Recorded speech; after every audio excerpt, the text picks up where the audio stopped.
It's July 1997 and Plattsburgh welcomes the 51st Dam Engineers Lucky 7 reunion.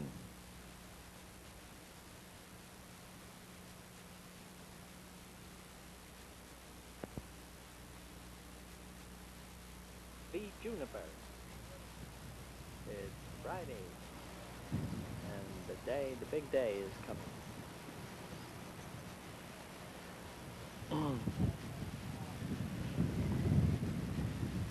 Looks a little overcast out there, but this might pass over, hopefully.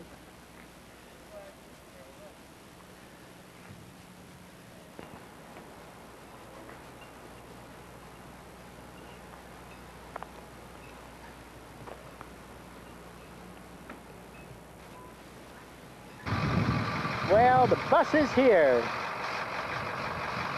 and the 51st has arrived.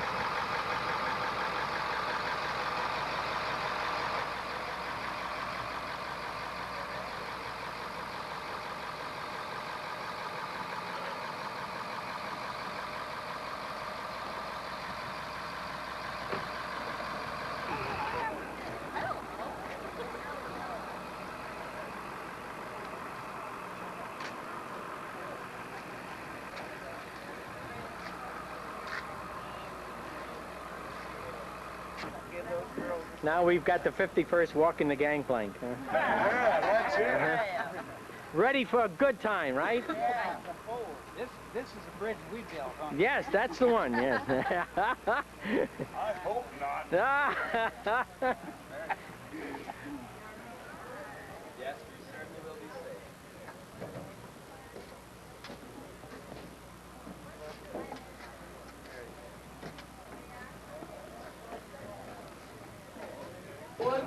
There we go. We're going to circulate, and don't worry, this is not a still picture, so don't give me any still looks.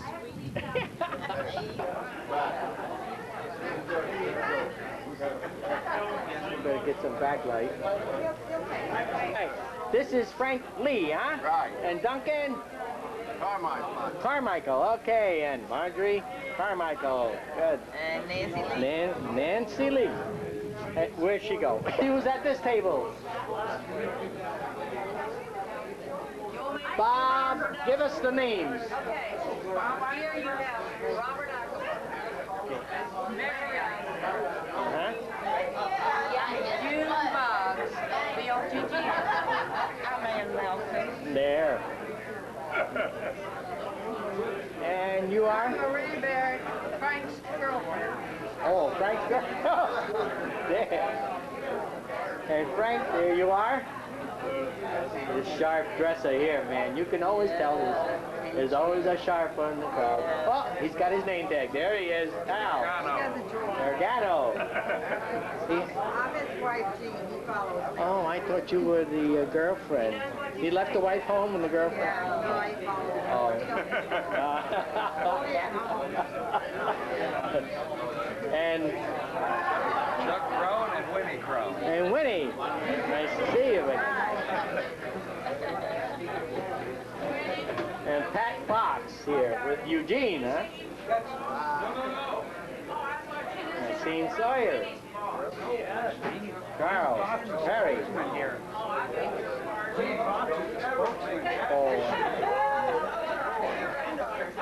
Oh, is that it? Oh, those? Oh, I thought they looked kind of young for wives of, They aren't the girls that he's talking about, huh?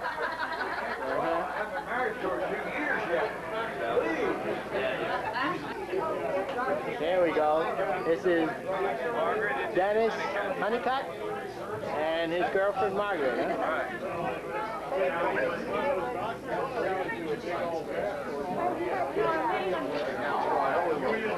Here comes the second contingent.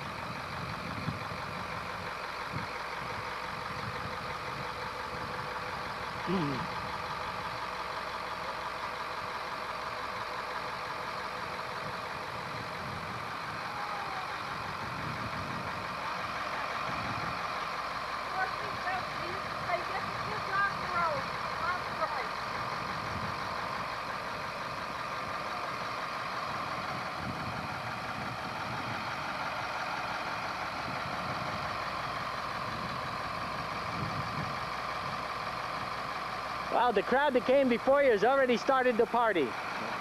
So you're getting right into the middle of it.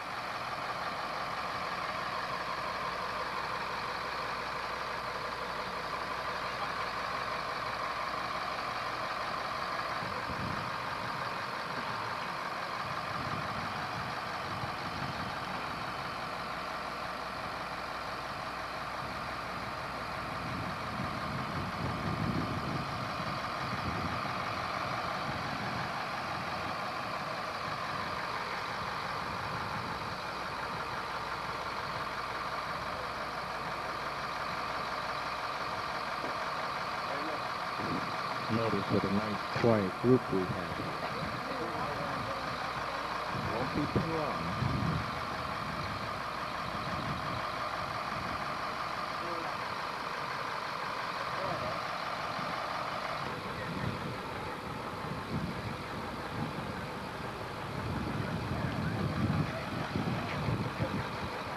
Well, you folks are a little late. The party has already started. You're gonna have to really start getting into it now.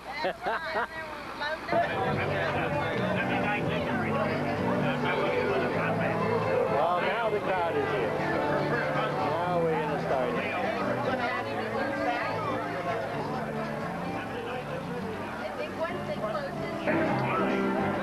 Oh, the brave souls are out here, huh? Let's see if I can hear you while we're here. Okay, who's this? What's the weather report? Weather report, right? Give me your name, George. George Terrell. Is this the girlfriend or is that one's his girlfriend? What happened to Ticonderoga? The used to be on this plate. Oh, the Ticonderoga? Yeah. Well, let me see. That was sunk. No. It's, I think it's over at Shelburne Museum now. On the other side. Right. Ready? Oh, you're with this fella, huh?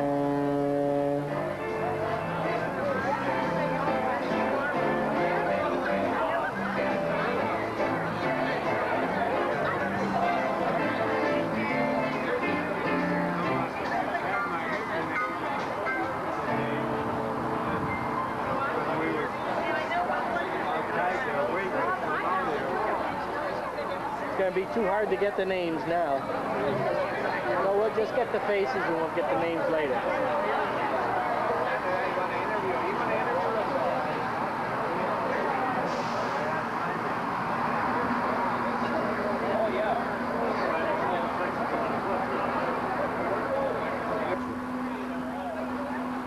It's my pleasure to welcome on board the Janice of the Season, first Engineering Battalion. Our pleasure is to host you, take you out of Lake Champlain, tell you a little bit of history, feed you some real good food, and give you a chance to get a bit of dancing later on. The Juniper Screw here to make your evening memorable special, otherwise unforgettable. And finally, take swordfish, salmon, and chicken from across the grill. And once they leave, they're sizzling hot and served to your plate in sizzling perfection. Our deck stewards, Carrie, Josh, Eric, and I think they'll make sure that your evening's special. Myself, I'm Captain Frank. Leaving the marina. I've been doing this for 21 years on the Juniper, and Frank Patrick talking 50 years at sea. So I rather enjoy this. We've been out the island thousands of times, and I guess we got a few thousand more left in us before it's all over. All right. Let's see if you can get some of the old barracks are there, but we exited the harbor. you don't get it too There was a much. land that stuck out there. That originally was the dock of the Chattagay Iron Works back in the early 1980s. Local being used on the sales beach. And it was a nice place. Saturday afternoon, fishing in my neighborhood, kids would be there in the evening. They turned down here with a bonfire and a beach party going. It was a great place for the neighborhood. We had one decided to belong to them. They were the site for the space shuttle. Too far anyway. Community college now. Used to be the old Champlain Hotel, Bellarmine. Finding in history of a cannon ready to fire such as that was. That cannon, along with other items that we've recovered, are in the Clinton County Historical Society Museum on the corner of Court and Oak Street in Plattsburgh. Well, about a 2 o'clock position off.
Now, I said, after the Army got through with him, then you got him, huh? That's right. And then you took over. That's right.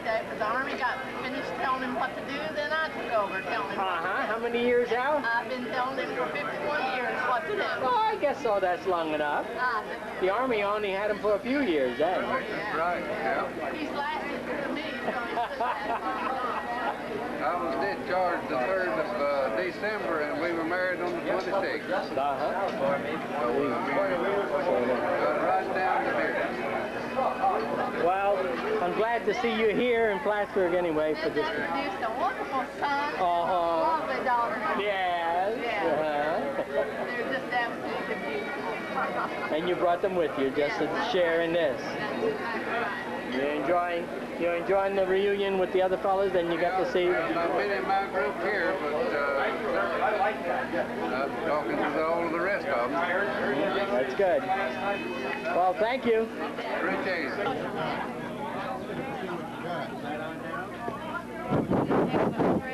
Okay.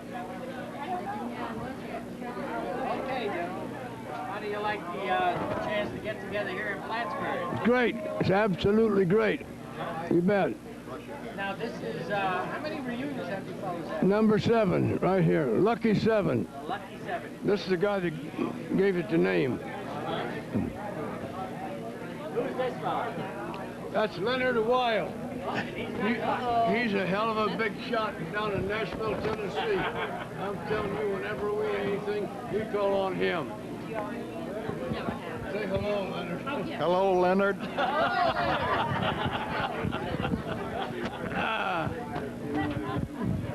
These other fellas in here. This is my friend Lloyd Wright. He's the greatest guy in the world. Oh, another one. That's right. Okay. Only he doesn't have the bucks that Leonard's got, but he's got more sense. Oh, okay. That's right. And that's his wife there. And this is Anna Pierce over here. And I'm telling you, she's tough. And you know, the thing about it is that many of these wives have been around for 40, 50, have had to deal with these guys for 40, 50 years. How about 60? A long time. 60? Yeah. He was with Anna G. Murray, Leo. Okay. Yeah, when he went overseas, he had a 7-month-old baby, and when he came back, when my husband went overseas, he had a 7-month-old boy. When he came back, he was 27 months old, and I didn't have his hair cut, even though it was curly. I didn't have his hair cut till his daddy gave him his first haircut. And you've been, and who have you been with now all this time? Oh. That young fellow over there? 57 Yes, years. 57 years. 57 years. And how did you manage to take all those years? And did you shape him up? Did you get him? I don't think I shaped him up. I think he changed him too much, huh? No, I'm afraid not. After the Army got through with him, you still were. He told me once, you'll never change me. Forgot about this. Yeah. And he told you once what? You'll never change him? You'll never change me. So he warned you. Yes, right from the beginning. 15 years old, I fell for her. There you go. When they're young like that, sure. That's right. I caught him for some old citizen. I'm her husband, and we're both survivors. Hold on, that's what you want to know. And you're from the original outfit? No, sir. I'm 79th Division Infantry. Whoa. Over in Normandy, and I'm her husband there. But it's been enjoyable being here, and I enjoy this reunion because 79th Division never had a reunion. Yeah. Give it to her. She's the talker, we can tell. No. He's from New York. I met him in Florida at the VFW. We just came back from the American Legion Convention, and by God, beautiful, wild, wonderful West Virginia. We. There you go. Thank you. Mary burning her steaks.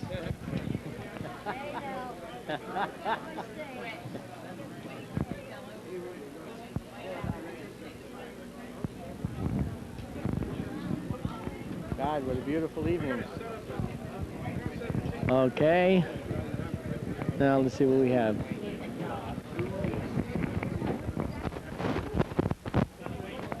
All right. Okay, Ed Rosky from. Sure you want to let people know who you are? Yeah, they like me, I guess. I'm from Williamsport, Pennsylvania, home of Little League Baseball. Come down sometime, look me up, show you around. I'll let you talk to my wife. I like being here with the boys. Oh, I just love it here. Yeah, I'd like to go through it. Any of this place? No. I remember some of the things I did, but loved it. Should we ask you? No, you wouldn't ask me. Especially in front of the wife. Yeah. I'll let you talk to her. Okay. Oh, she's Okay. talking to family. Okay, she said. Okay, I'm Ed's wife. Yeah. And I'm having a great time here. I think this is super. And I hope that, where is it?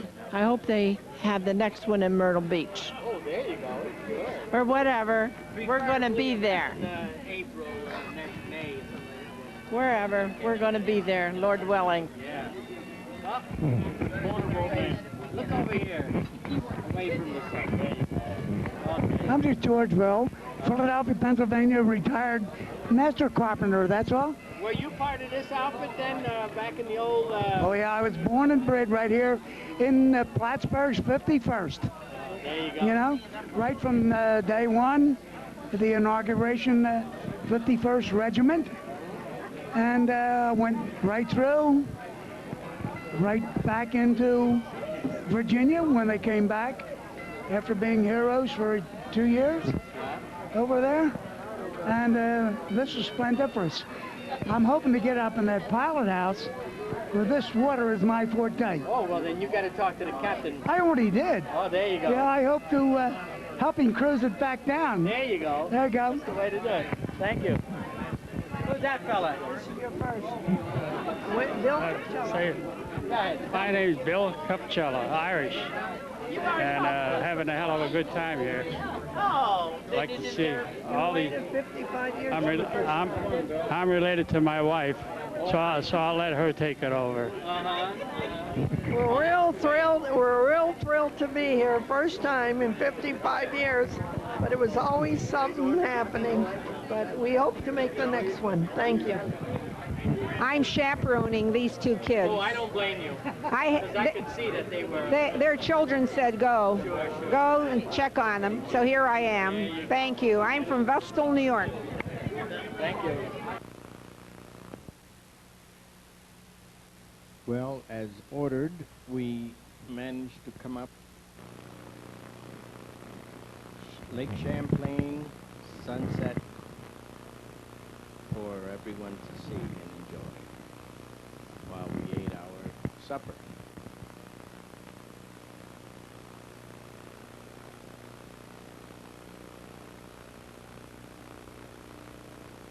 You ready?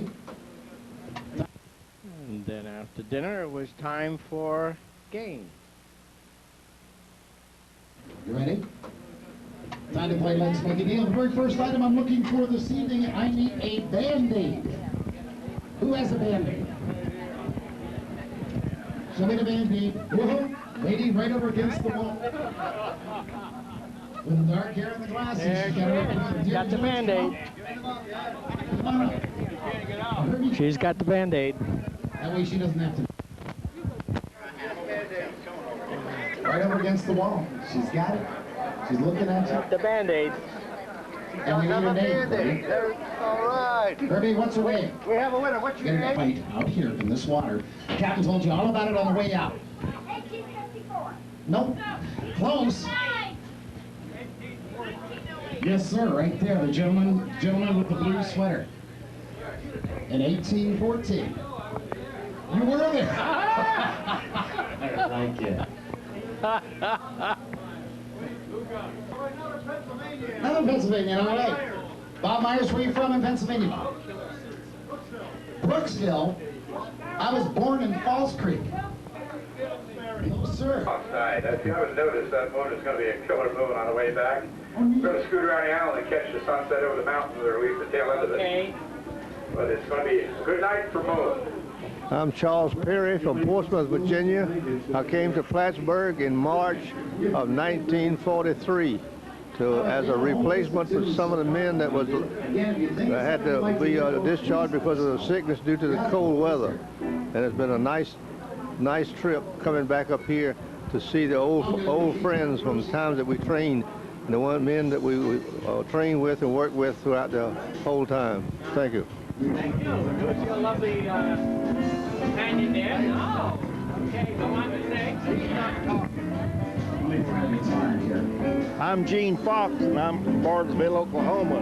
We're here at the 51st reunion. Lucky 7, they call it. I've been to all that we've had before. I've enjoyed everyone, enjoying this one.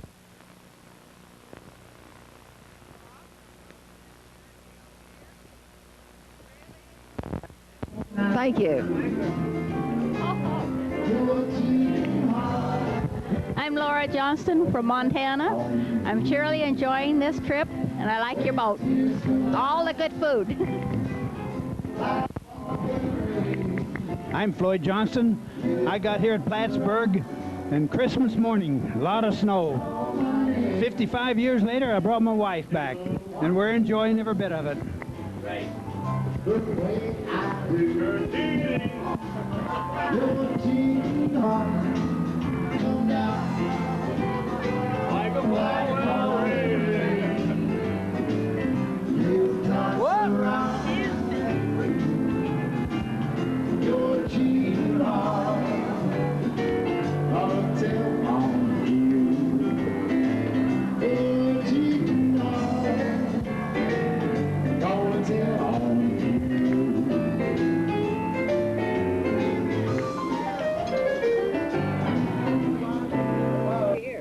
I'm with my dad, Barnett Roy Malcolm in C Division. Is he here now? Yes, he is. Good. There's the whole family here? Yes, this is my dad's in the, he can't walk out here. But this is my sister Pat, and this is her husband Buddy and Michael, and we brought him up here. From Lakeland, Florida. Great. Yeah. And he's inside. Well, Yes. to go inside. Yes. All right, we will. Ah, gotcha now.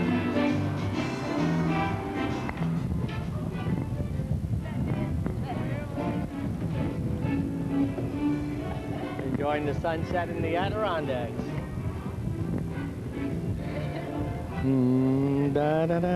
Look at that. Video, so that we'll have a little interview of all of you. Jack, were you with the original outfit? All the way from Camp Bowie, Texas, all the way into Europe, yep. And you came up here in the winter then? In the winter, in October 1942. Boy, you must have found that From Texas. quite a change, huh? Yeah, especially Christmas Eve when it was 36 below, and we got all our people from Florida and from Alabama and the South, and they're all in khakis, no overcoat, got off the train, the shock of their lives. Oh, God, yes. That must have been a terrible shock, all right. Yeah, it was. See if the other phones there might have something to say up there. Joe, you want to say something? Probably. Oh, no, thanks. I'm fine. Barry, you want to... Oh. Came here in March of '43. I missed most of the weather, but I paid for that whenever we went to bivouac. It's come a big snow the first night, but that done me. But I've enjoyed this and find another fella. Okay, some storm cloud here because there's some fronts moving through, yes.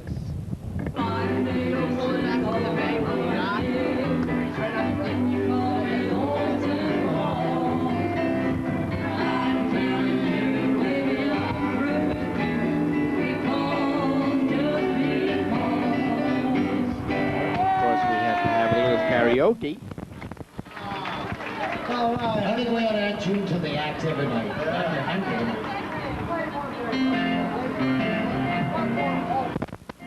More polka, please. Well, I'll tell you. Pennsylvania polka. Who's from Pennsylvania around here? Let's get it. Oh. We're in trouble, Ed. We're in trouble.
Texas, won't you blow?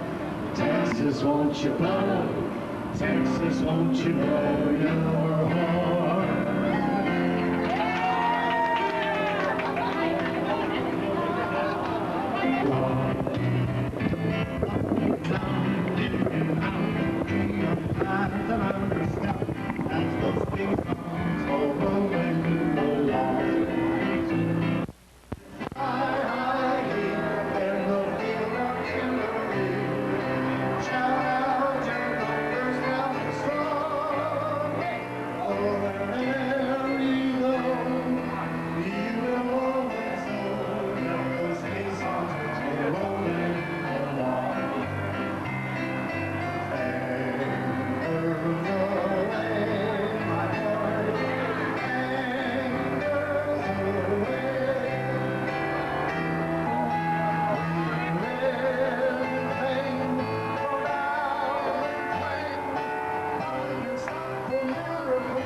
blackmailing? I'm trying to sing one song and think of another one at the same time. I like that line.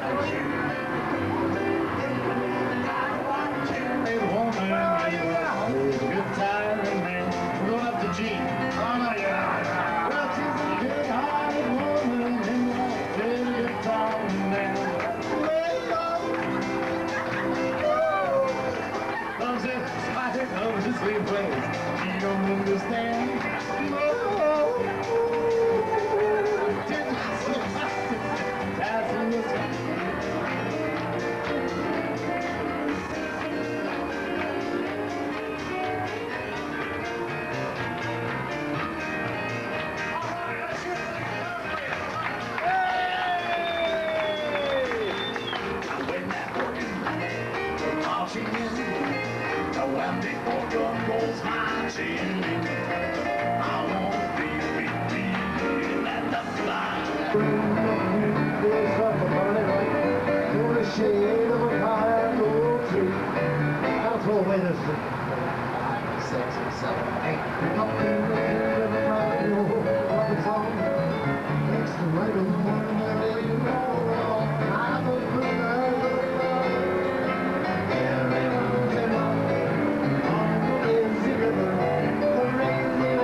We've had so much fun with you guys and gals. Thank you for inviting us to join your party tonight. God bless each and every one of you. Take it easy on the way home. If you have any problems at all, I know you've all been drinking heavy tonight. So if you need a designated driver, let one of us know and we'll make sure you get home safely. God bless you. What a great week we've had. How about our crew on board here tonight too? It was all a great service and our captain, great time. God bless you. Hope to see you again. And in the meantime, let's thank you. We had a good time. Show me the way to home. I'm tired and I want to go to bed. I had a little drink about an hour ago. And it went right to my head. 2, 3, 4. Red liquor, I'll be rolling. You can always hear me singing this song. Show me the way to go. All together,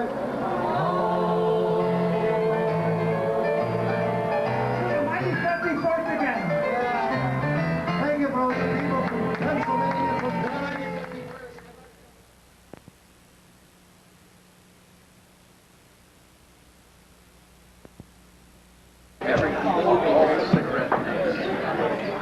There we go. It's Saturday morning, the 19th of July. And this is your breakfast hall.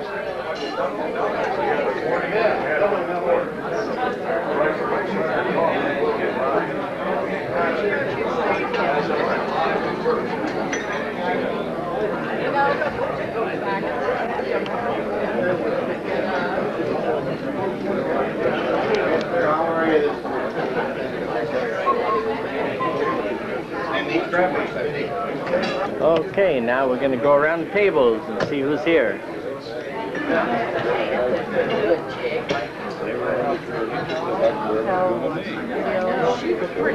Well, everyone made it all right? Oh, you survived the boat trip. Now now is the day to go through, huh?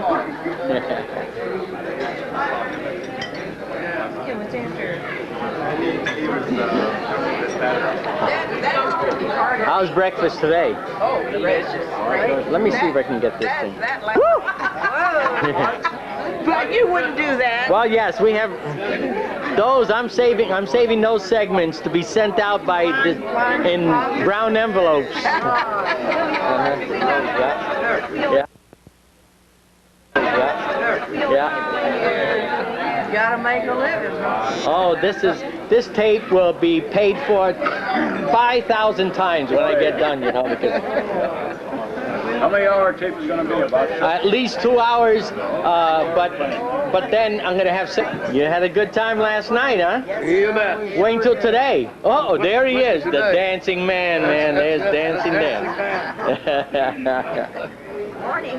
Good morning. Hi, Scrappy. Floyd. Yeah, I remember. I can see now. Say that again. I can see now what they mean about the energy that this one has, huh? Yeah. Yeah. Boy, we got some training up here. That's right. Barracks. Yeah. It's very invigorating, right? Well, we were ready for the boat, and we had 20 below there, too. Yeah.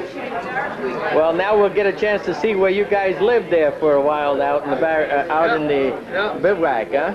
I wasn't with them at the time. No, but they were. They were. It was amazing that movie we saw about the Alaska Highway with the bridges they were building. Yeah. With the snow and ice. We did the very same thing out on the Macomb Reservation. And you didn't have to go all the way to Alaska to find that, huh? No. It's the same type situation. Yeah. There we go. My pleasure. A lot of cold nights. Well, I bet last night was a little cool down there too. Not as cold as it was in December, but it was cold. By a far shot. Yeah. 84th Division was dug in. Telling the old war stories. He saw the pressure boats go through us. He went back to headquarters and said, "I'm worried, they're all dead. The boats went right through." And that's the truth. I had shirt was cut with a bullet, and Lieutenant Green was ahead of me.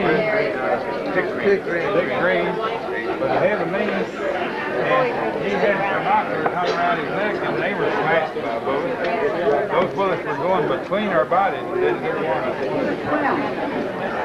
That was what I was talking about.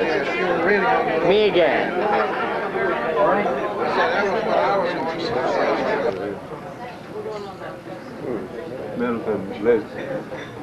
Okay.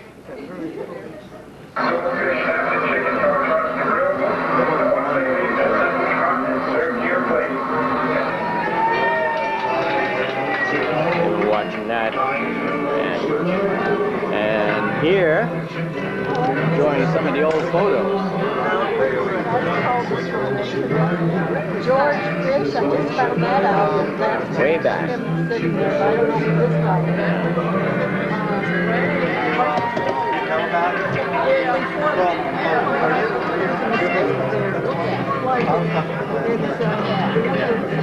He told me that Jimmy found out. You're talking about Plattsburgh. No. I'm just amazed at how they walk from home to here.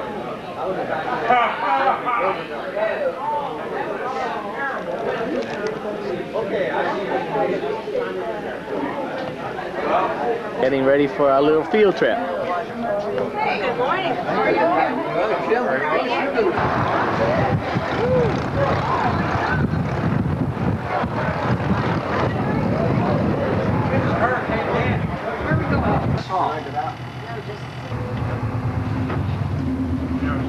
Okay, this is building 104, which is one of 3 barracks built in 1893, designed to hold 1 infantry battalion, 4 companies totaling 320 men.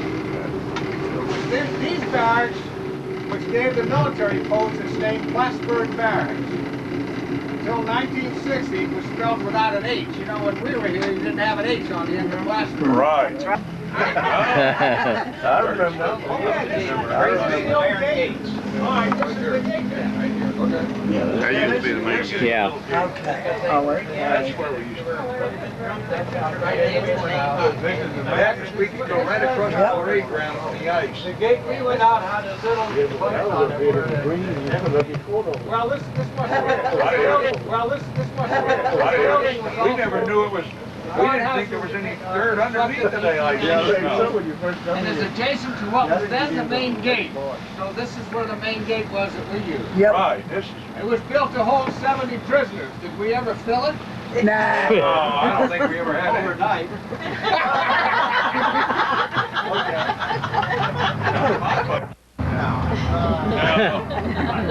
Okay. Visit their home away from home? This is where the senior officers' quarters started. We're all second lieutenants. We weren't all that senior. I remember when I was in, yeah. Anybody else here lived, any officers here lived in any of these quarters? You remember yours? Oh, bachelor. We're coming to that. These quarters were something else. I'm a second lieutenant, newly married, 3 floors, 8 bedrooms. Yeah. 5 bedrooms on the 3rd floor and 3 on the 2nd. Had pantries, had beautiful fire building. furnace. Somebody come in and fix that every day for you. This is Julie Marshall. This is our accountant. Mattress springs and sawhorses.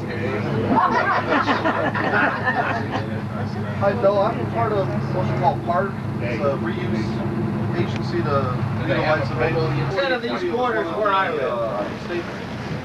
Right across the parade ground with the barracks. That's our barracks over there. Headquarters A, B, and C. Before you go in the front door. It was down all the way out. It wasn't all the way out to here like it is now. H&S Company and headquarters. Right. No. This is the old post commander's quarters. Colonel Chapin. Remember him? He's a guy who used to have a swagger stick that used to walk up and down here. Yep. That's where Kirby Chapin lived. Kirby Chapin lived there. I had a St. Bernard dog that wound up digging in his garden. I had to get rid of the dog. Your sister was Mary Kirby's best friend. Absolutely. How do you remember all this stuff, Fred? I wrote it down. You wrote it down?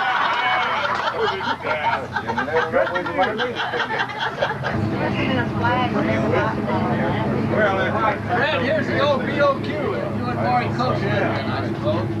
This is the bachelor officer's quarters. And mess hall. And mess hall. Yeah, that's BOQ. I lived up there in that garret on the 3rd floor on the right. I'll read you what it said. An important part of an officer's duties in the 19th century consisted of taking part in the social obligations of gentlemen. This building, erected in 1894, housed the unmarried officers on the 2nd floor and served as a social center of the post. Oh, there you go. Sounds like retirement to living today. Anybody know what this building on the left was? I don't know, and it's not indicated on the thing. We weren't allowed over here. Looks like apartment Oh, you weren't, huh? Yeah. You weren't. Well, we didn't want to get anywhere near this Officers Club. We're in front of the old chapel. Now the chapel was here when you folks are here, huh? Oh, yeah. Yeah.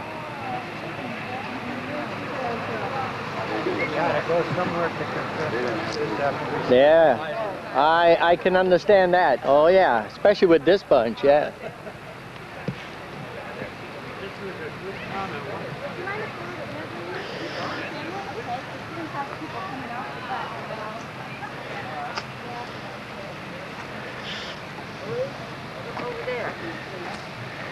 So you remember this little chapel, do you? Oh yeah, I went to Mass many times. Uh-huh.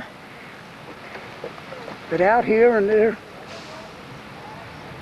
used to be a big iron split ring.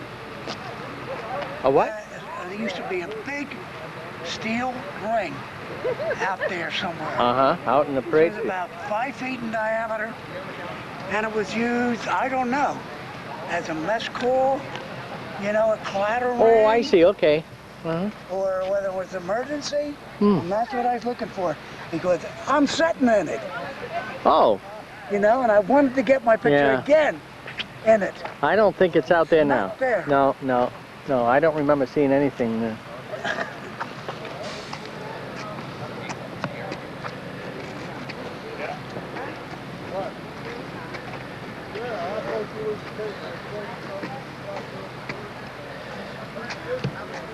That 6mm tape, you get a big good picture and then we'll have the chapel on that tape. When we're going to order the tapes. You want the chapel? Yeah, that'd be good to put Sure. It's a pretty little chapel. Chapel. I'll get the outside first.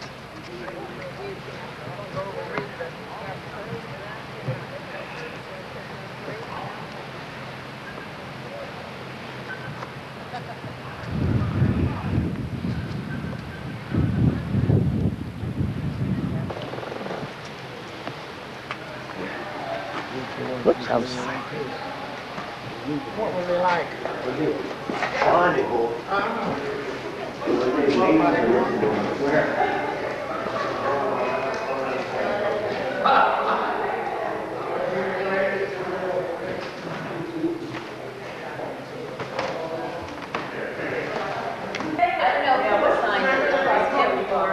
What officer?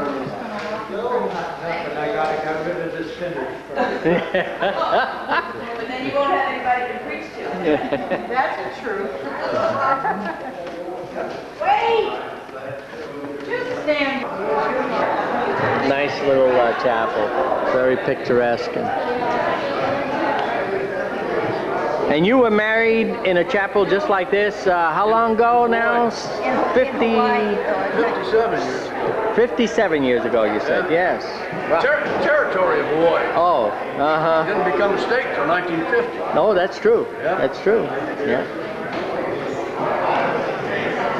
So these little chapels bring back memories because they all look the same, huh? They're all the Army chapels.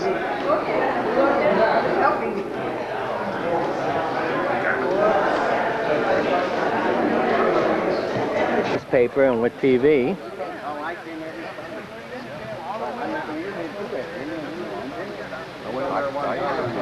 You want to tell me about my dad?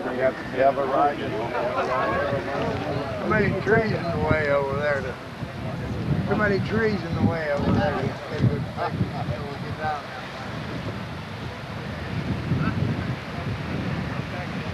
Dining room. There was a button on the floor that you could put your foot on to ring for the butler out of the kitchen. And another unique thing about it was that on the front door was a doorbell, and every time it was pressed in the kitchen, there were numbers would drop down. The first time it's pressed, the number dropped down, number 1. Next time, number 2. So if you went out, came back in, you could look and see how many people had come calling while you were gone. Did this bring back memories? Oh, all kinds. All kinds. Yeah. Good ones and bad ones. Good ones and bad ones. But,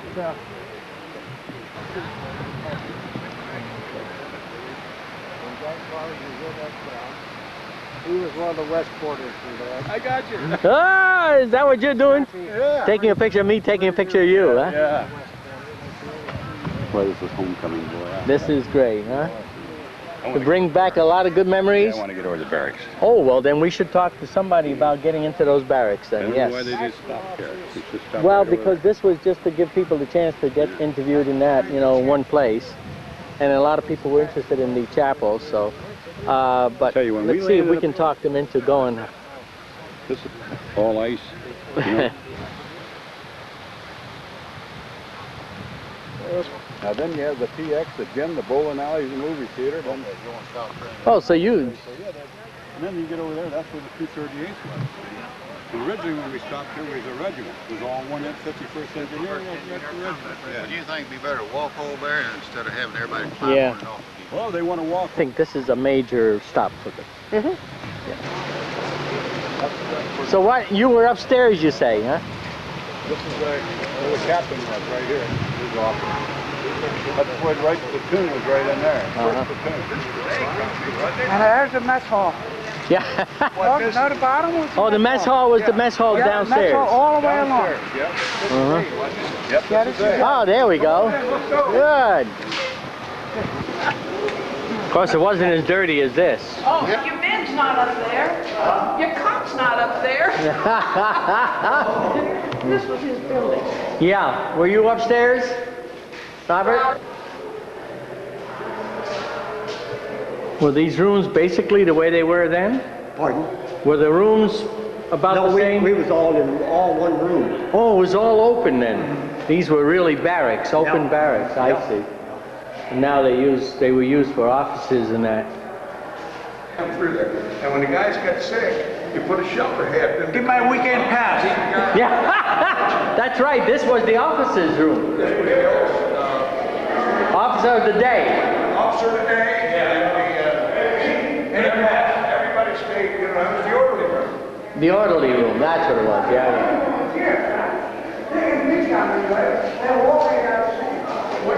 They forgot. So you had to kiss up to me, boy. The bathroom up there, the shower, and everything's up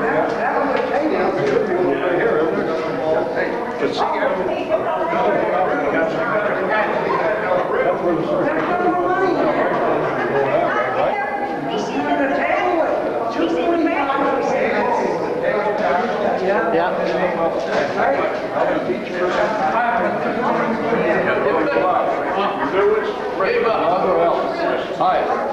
Captain's office here. Orderly room. Second and third platoon was upstairs. Would have a ball in Oh, here. can you imagine? Oh, they had the guys putting the hoods on and taking it off. Asbestos. Club. Yeah, sure. This was all just wide open. Just wide open barracks, huh? Just stack them up. Yeah. Yeah, beautiful buildings though. The outside, that brick buildings. And They're still stable, apparently. sure. Just a bit. He wouldn't let me come. No, you said you had another picture taken? Yeah, right there.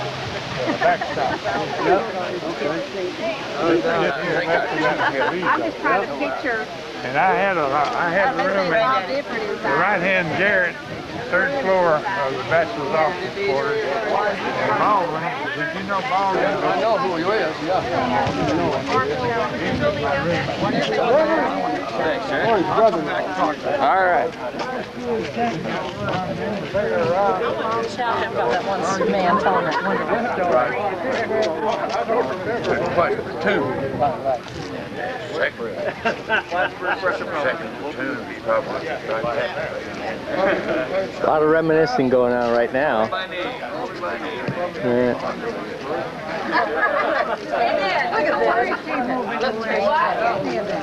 Get up here. Stand there. Get up. Come on. Come on. We set it up there for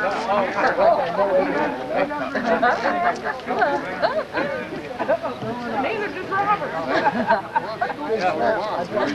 Daddy, keep talking. Y'all keep talking.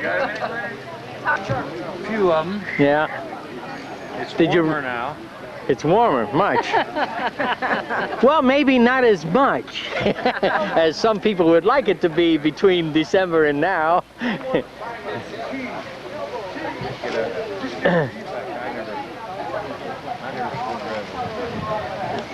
Were you guys all stationed? Were you here at these barracks then? I was in these barracks here. The troops I was with, I was an officer, and I was across the road. Oh, you were the privileged, huh? Over on the other side. The officers' quarters were all filled, and we rented an apartment. Oh. Bobby Yates' dad, mother, and my wife and myself rented a apartment across the road. Oh, I see. We lived over in that. Oh. So you really had the privilege. You had outside base privilege. No. I started out in Camp Louis, Texas after I was commissioned. Brownwood, Texas. I just come up with me too. We were all in the OCS class in Belgium together. Now,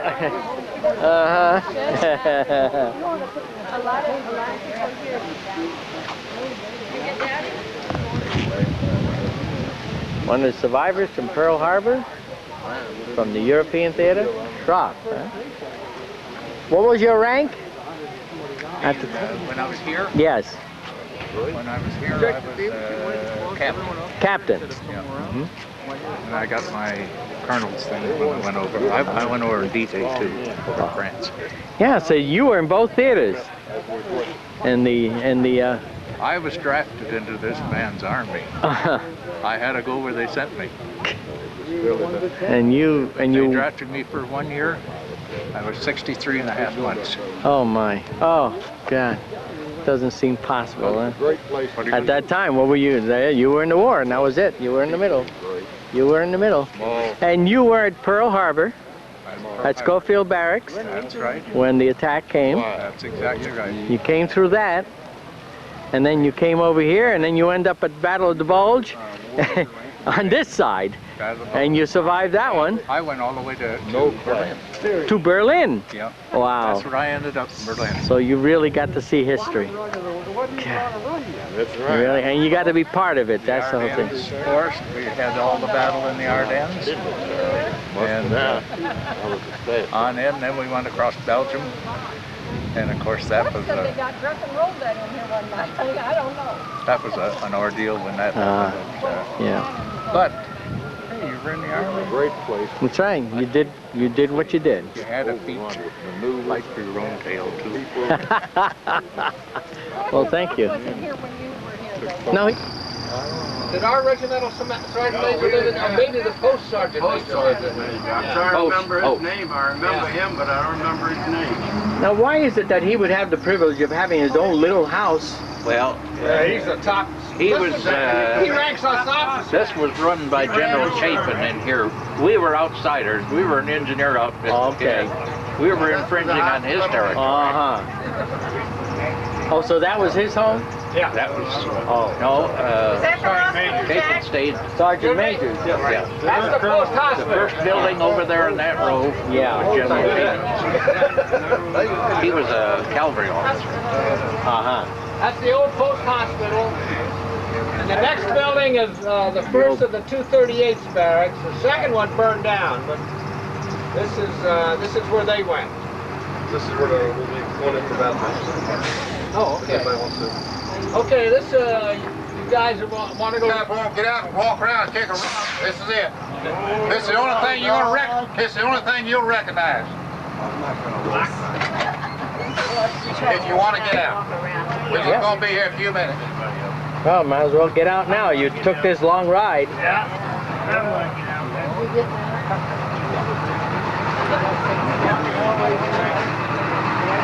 Help out somebody.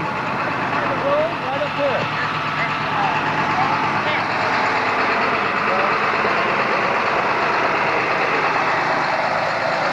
Don't look recognizable to me. No, huh? Just a bunch of wood. Oh, wait a minute.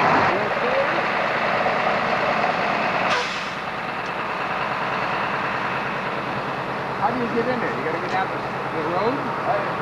Oh my God. Oh, yes, he did. He found something.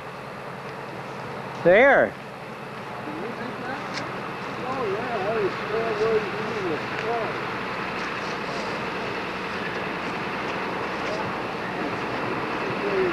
So now this was where the headquarters was, you say? Right. And the old castle was right there. Bob, this is the headquarters in here? Yep. Where were the tents and the camp? That All way. back in there. Big wide open field. Oh, it's a wide open field. That's a trick for the infiltration force, Bob. Oh, it's back that way. Quite a ways. So it's an open field and an open field. It was. It used to be. Now this is where they did the training for the work out on the field itself, and going into building and that. They would build projects here. They were all tents. All tents. What happened to the plaque that was here? Somebody stole it. It was right That there. was It was right there. it was a castle, and there was a plaque in the ground. Yeah. Stole the castle too? Right. So what? That's a heavy son of a bitch, too. I still can't get Well, I want to know is how those guys gonna get in. We got a road down Oh, here's the old stairway.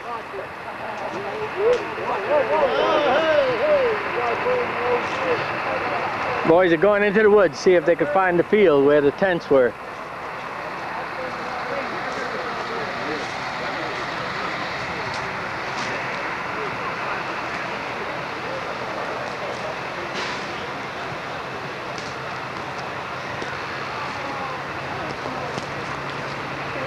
Part of your family. Yeah, Mike. Probably parents since then. Yeah.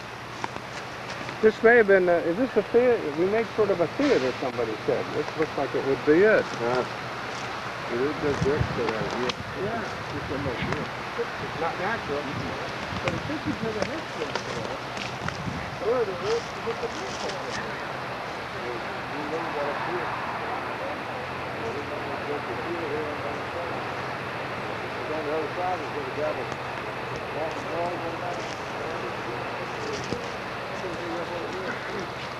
What's that guy down there? You get a The theater?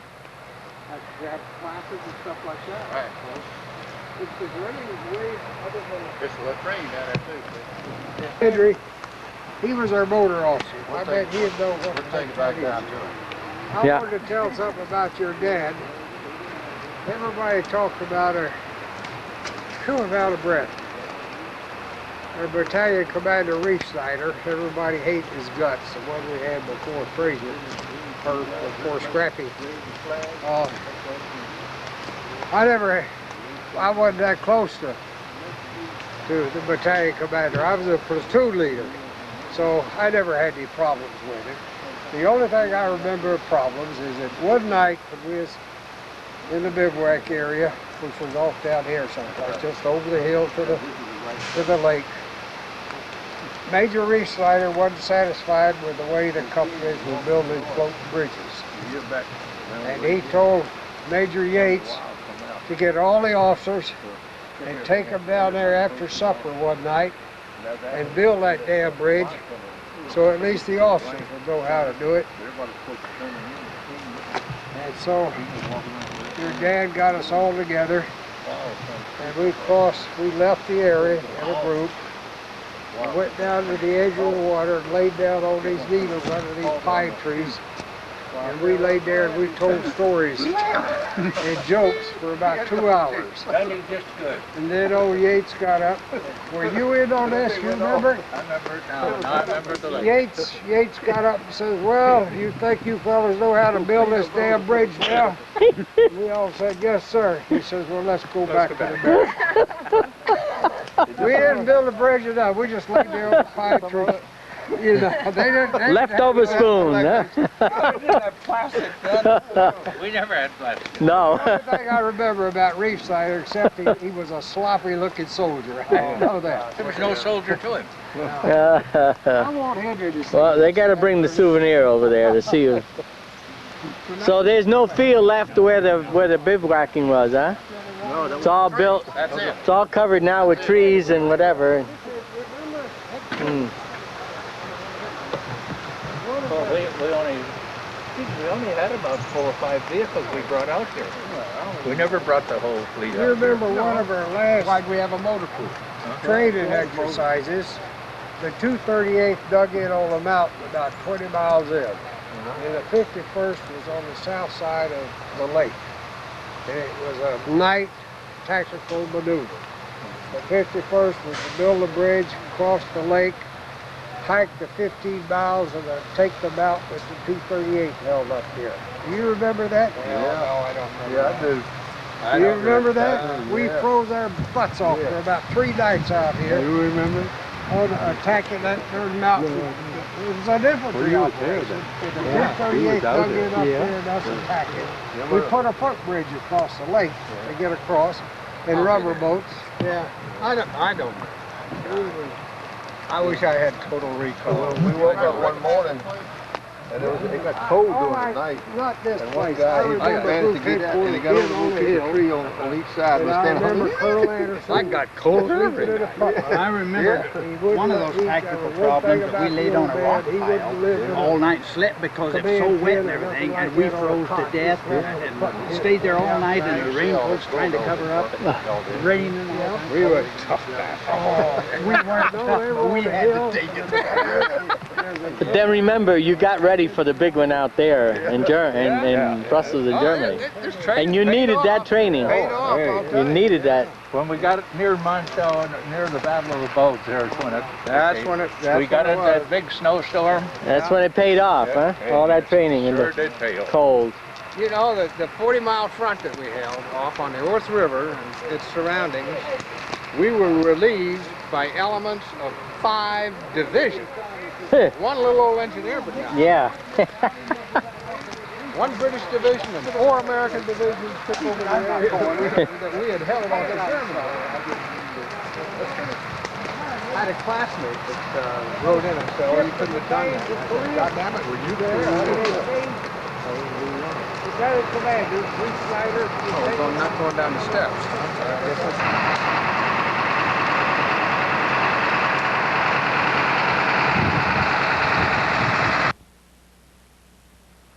To check out that.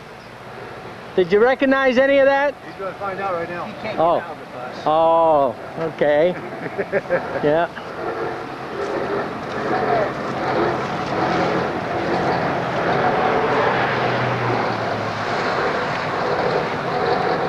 Checking to see if he recognizes any. Yeah, he knows what the hell it is. Yeah.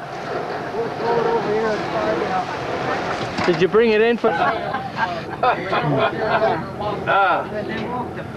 Dodge pickup like we have. Keep your eyes on the silver. Keep your eyes on the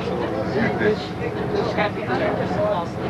Anything like that was here. Sure it is. This guy here basically. Oh, that wasn't ours, you don't think. Nobody knows. Okay. It wasn't yours. Okay. Good try. All right. Too bad, Floyd. GI color. E forever. Well, I guess it's time. Shroud right there. You go on the shroud right there. Like all Okay, well, that's the end of our little excursion to Macomb.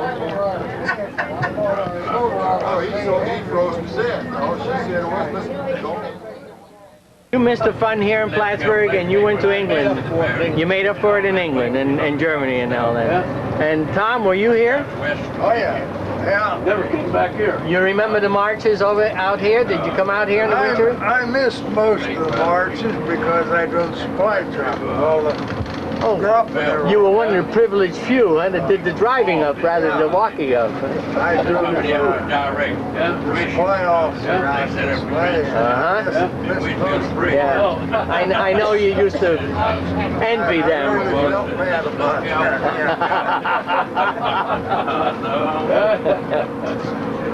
Oh, you have pictures of this area when it was back then? Yeah. Yeah. You never saw that stuff you packed, though. It was just a grand. Yeah. We read the sloping hill was wide.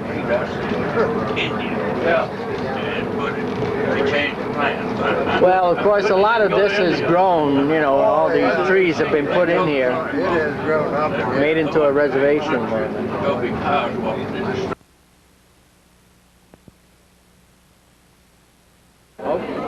I'm Betty Capcella, and this is our first time, and we really enjoyed it. We're sorry that we had illness, we weren't able, but I think it's great what they're doing. And for all these older folks to have such a good time together, we enjoyed it. Thank you.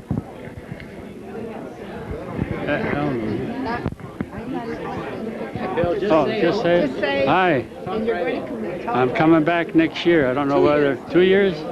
Let's see. Where are they going to have? We're going to have next 2 years. Nashville. Good idea. Yeah. Thank you. You want the name first? Your name first. Carl Klink, and I hope I'm at the next reunion. And were you at the other reunions? I made all reunions. Oh, that's great. So, how's this one comparing so far? we doing? Very good, very good. Plattsburgh experience. Yes, it is. Takes you way back to times that you nearly forgot about. And well, we try to have the best weather we can for you. And everything. I love this weather. Okay, well, thank you very much. You're welcome, sir. Hi, I'm Carl Klink Jr. It's the first time I attend a reunion with my dad. I think it's wonderful. See all these people having a good time and talking about the old days. Really don't want to say anything. Oh, okay. You don't want us to have to censor it. Yeah. It's the first time in his life he can't say a word. Oh, the first time. I'm speechless, right? Speechless. But I wish what's the name would get up and sing that song for us. There. We'll have to do that. Moon River. Before we get through. Yeah, you got to give him the mic. But not now. He already had he hogged the mic the last time. Here you go. Chuck. Yes. What did you think about the Plattsburgh experience? So it's been great. The experience has really been great, especially the trip last night out on the lake. It was great. It was the high point of the trip. That's great. And today, visiting that Air Force base, that was tremendous now. I mean, that's impressive. Yeah. And thanks, this best bunch of guys in the world. Take it from me, I know. Spent a lot of time with them. Okay, thanks a lot. Thank you. The next person, if they say something, sweetie. What do I have? Just say what you want to. Hello, I've enjoyed my stay at Plattsburgh. Everyone has been very nice. We've enjoyed it. Thank you. Okay, buddy, I'll tell you what I got to say.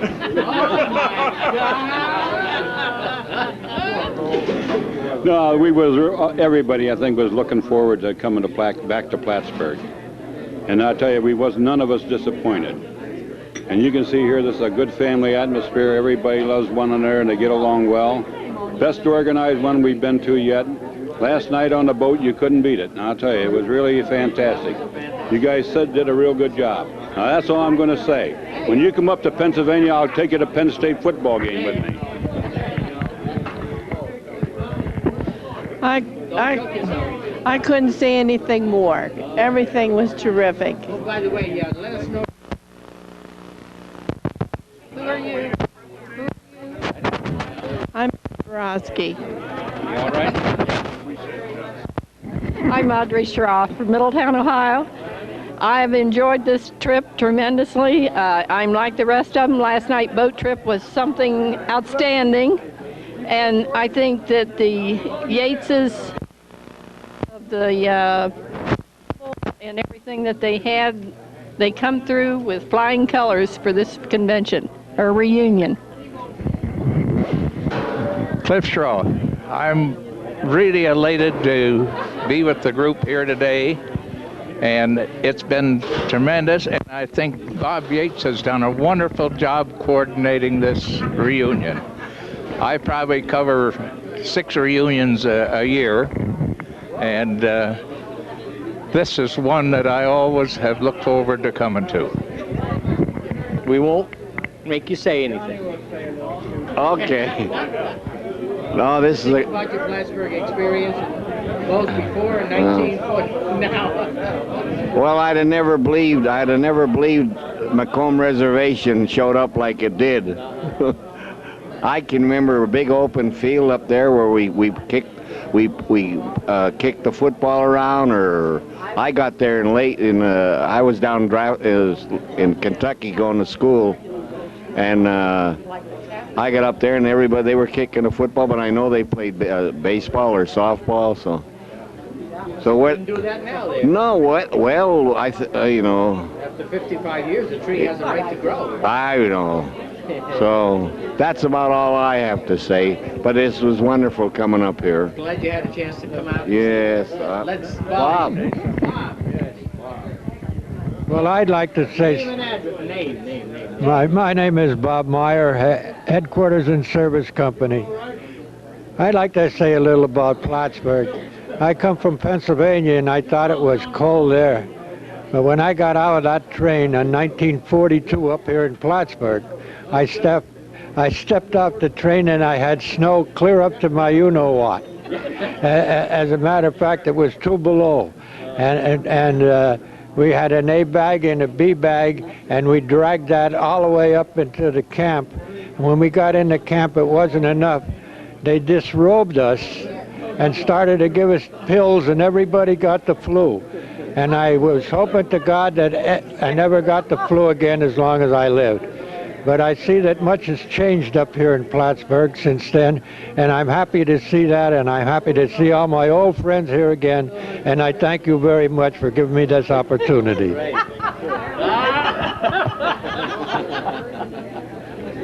Tell us about what you're thinking about your Plattsburgh experience. What? How did you like your Plattsburgh experience? Talking to Mike. Good. Glad. I've been here before. You've been here before? Oh, well, you're an old timer then. He visited here before. You've been here before then? You had come how many years ago? Oh, 7, 8 years ago. Oh, yeah? Oh, so it's fairly recent then. Well, I'm glad you came back for this one. Thanks very much. Yeah. Bye. Oh, yeah, we're going to get you. Okay. He'll have enough speech to make. Oh, I see. All right. Oh, please don't. I have nothing to say. Tell them how miserable it is to live with a guy like me. Are you talking or am I? Yeah. Oh, did you hear that? See? That's the way it has to be said. That's the way, yeah. Well, he said he never changed. Did I say that last night? Yes, you did. I got that down. Well, anyway, did you enjoy your Plattsburgh experience? Let me ask you a question. Did you enjoy your Plattsburgh experience? Oh, absolutely. I've been hearing about it for years. Now, I wouldn't have missed it. Now you got a chance. Yes, you bet. Let's go with it. Plattsburgh experience. Well, what did you think about the old and the new? How did you find Plattsburgh? He's not a good interviewer because he does not hear. He can't hear. I see. All right. Okay. All right. Well, just pass it if you would. Pass it on. How about? He can hear you if you talk loud to him, then he can tell you what. You got me on the boat. Can you hear me all right? Oh, yeah. Right. Okay. Well, what did you think about your Plattsburgh experience? Oh, great. Great. Yes, I've enjoyed this very much. What was your name again, please? My name is Morris Coates. Coates. Okay. Right. And you were with the outfit in the Battle of the Bulge, of course. Yes. And from Plattsburgh, you went over with the outfit? Oh, yes, I joined them here as a brand new second lieutenant. Oh, so then and had the same job all the way through the war and come back with the unit after the war to Camp Patrick Henry, Virginia. Great. Right. Good. Well, now you're back in Plattsburgh. After 55 years, came back, huh? That's right. Right. Little change. Well, yes, quite a bit. You enjoyed the chance to be together with your comrades here, huh? Oh, yes, I've been meeting with them at every reunion. But how many, what is it, how many years between reunions has it been? 2. Right. 2 years every? Yes. Okay. Well, looks like my tape.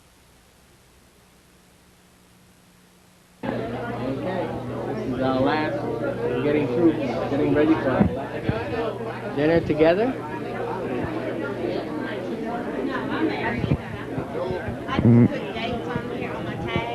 There we go. Last chance.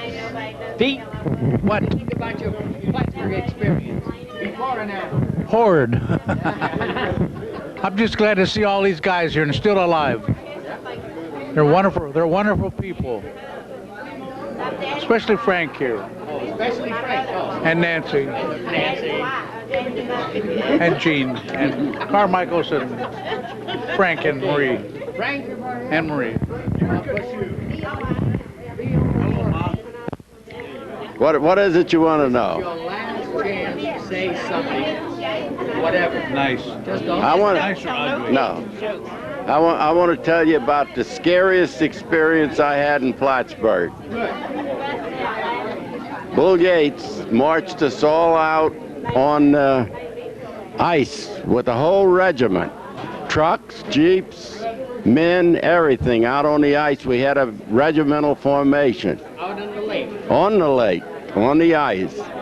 And then they sent all the gear back in and then marched them in cadence, and the ice started cracking like rifle shots. and one of those lightning bolts coming through the ice went right under my feet. And I looked at the guy next to me, and if he had run, I was going with him. Fortunately, he didn't run, so we didn't get court-martialed. Well, that's great. Love that. They don't want me.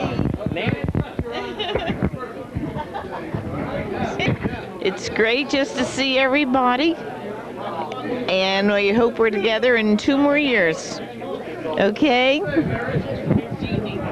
Me? Say hello to everybody. The men are the ones who talk. Go ahead. Okay, I'm Frank Lee's oldest daughter, and this is my second reunion that I've attended, and I'm having a really great time, and it's good to see everybody again. Yeah. There she is, the party girl. I am Marjorie Carmichael, and I've been to all but one reunion, and the only reason we didn't get to it because he was dead. And Frank brought him back to life. But we have had a grand time, and you may call me a party girl, but I never drink a drop and have it. I have it in my heart, so there it goes. That's right. It's like they say to the kids, you know, you're high on life, and you don't need anything else. Carmichael, best one I've had yet. You got any memories you want to give us? No, all been good.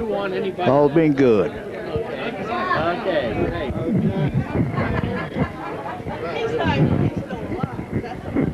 This is Frank Ikowski. I'm going to tell you my experience since I've been in the 51st Engineer. I was, okay. So we come back from maneuvers, and Captain Radford says you can't get a pass because you got whiskers too long. I says, well, I shook my blanket out and all that stuff floated in my whiskers. Yeah. So he says you can't have a pass. So Joe Mailer went in and they told him the same thing. So when Captain Radford walked out of the orderly room, Mailer went in and stole 2 passes. Yeah, we filled them out and went to town, got loaded. Coming back, we said, Mailer says, let's make a shortcut, climb over the fence. We climbed over the fence and the 2 MPs were standing there waiting for us. Yeah, they took us to the brig, and Sunday morning, Captain come out to get us out of jail, and he says to me, you made your own passes out. You went through the front gate. Why didn't you go back the other way? We said, we don't know. We made a shortcut. Thank you. How many times have you heard that story? Oh, boy. I'm Frank's girlfriend, and I have really enjoyed being with these reunions. This is my 3rd year, and I have heard more stories than enough from these different men. Thank you. Tell us about what and we'll, maybe another time we'll get back. Right? What was your name again now? Liz Catherine. Catherine. And I is the other half. You're the other half. I'm the other half, Mr. Catherman. Yes. Mr. I think this is one of the best ones we've had yet. Oh, right. Oh. That was going to be the... But the reservation's all changed. Very good.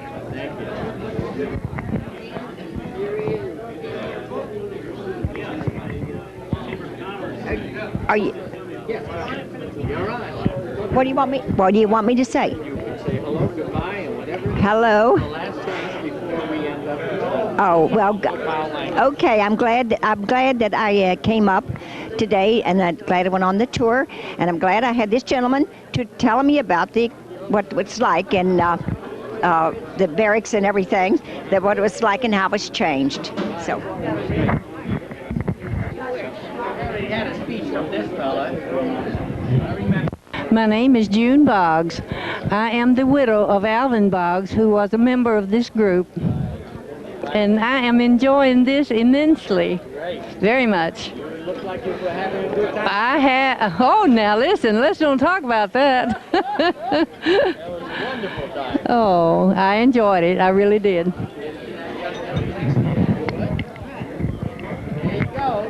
What do you want me to do? Say hello and goodbye. Hello and goodbye. you, Mrs. Floyd Wright, Edna Wright, Colonel Floyd Wright, who's the gadabout around this series. Around somewhere. Turn the light on and you'll go be fine. He's over there somewhere. Yeah, but we're having a wonderful time. Always come to the reunions and have a good time. Coming up, a story of coming home. The FBI is still looking. Danny made an emotional return to the old Plattsburgh Air Force Base today. They're members of the 51st Battalion. Now that's the battalion that defeated the Germans in the Battle of the Bulge. Oh. They trained right here in the Champlain Valley. Here's what they had to say about coming back, coming home. That's pretty close to the truth. In October 42, the cadre came here to Plattsburgh Barracks. We were here a year training to go overseas to Europe to fight the war as combat engineers. This part of it, the parade ground, and the officers' quarters over to our right and the barracks are identical, just like they were when we were here. On Sunday mornings, what I remember most was that Colonel Anderson used to go around this parade ground backwards with his horse and sleigh, big Santa Claus sleigh, and he'd pick up anybody that wanted to go to church. General Fraser, he took over the battalion just about a week before the Battle of the Bulge. And if it hadn't been for him, most of us wouldn't be alive today. Well, it's kind of like a religion, you know. It gets in your blood. Whenever you put your line on the line with people, there's a certain bond that you won't get any other way. Of course, there's part of the old kitchen. We did a fantastic job. We got a Presidential Unit Citation from it. A citation is the highest award it can be awarded to a battalion in combat. It's just wonderful to be back, and Plattsburgh has got a soft place in the hearts of every one of us.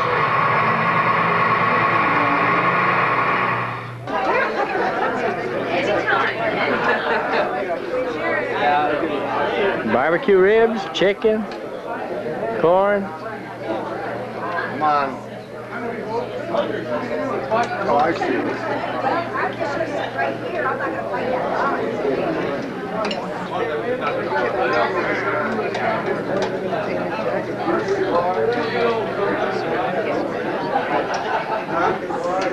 Little, are they all in the area? Plans of the area. And then some history on the World War II.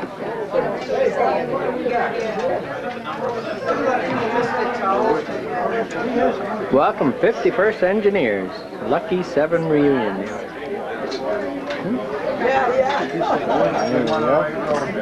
I'm very, very... However, I'm sure many of you heard I did have a death in my family yesterday. I have family members at home waiting for me. And as much as... Thank you very much.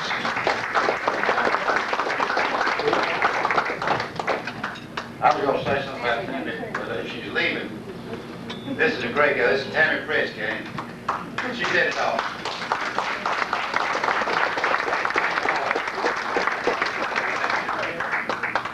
Please give our compliments to the chef. The meals here have been great. Did she set up the crew? Yes. I told you she did it all. Did it all. I've been taking credit for all this, all along. Thanks, Chef.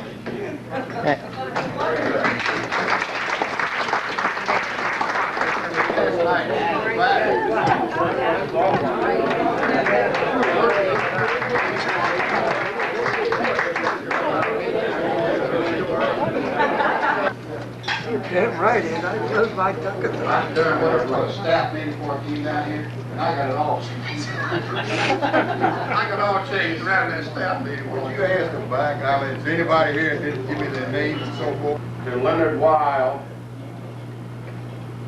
from the stepdaughter of Joel T. McClendon. So I'll just take a minute to read that, and then we'll get back and do the letter. It said, Dear Mr. Weil, thank you for sending the information on the Plattsburgh reunion to my stepfather. Joel Thomas McClendon. I'm sorry to have to tell you that he passed away on August 17, 1995 at the age of 85.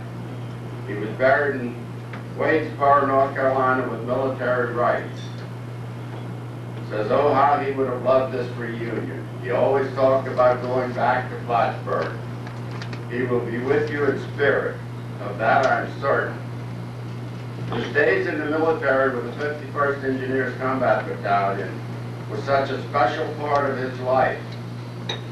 You folks were his family for so many years, and we're constantly in his thoughts every year thereafter. Please give Mr. Sonny, you will see each other again in the great reunion in the hereafter. Sincerely, Audrey Hall, stepdaughter of Joel T. McClendon.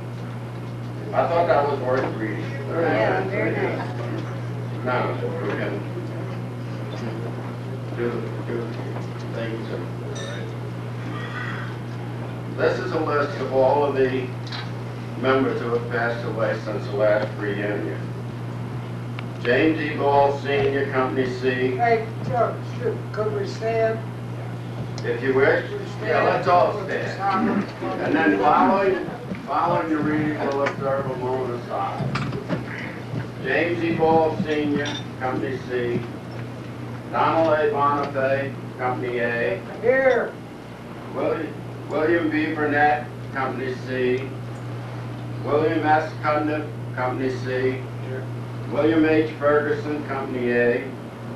Preston C. Hodges, Company B. Claude A. Ingram, Company A. Joel T. McClendon, Company B. Raymond Millard, Company C. Wilson Roberts, H&S, Company. Earl H. Rudisil, Company A. Harold L. Self, H&S Company. Elma Taylor, Medical Detachment. Selma Taylor, Medical Detachment. Raymond A. Trafford, Company A. And then there were the three widows passed away since. Mrs. Carlton E. Moore of Company A, Mrs. Eileen Pedersen, Company A, and Mrs. John B. Watson, Company A. Now we can observe just a moment of silence.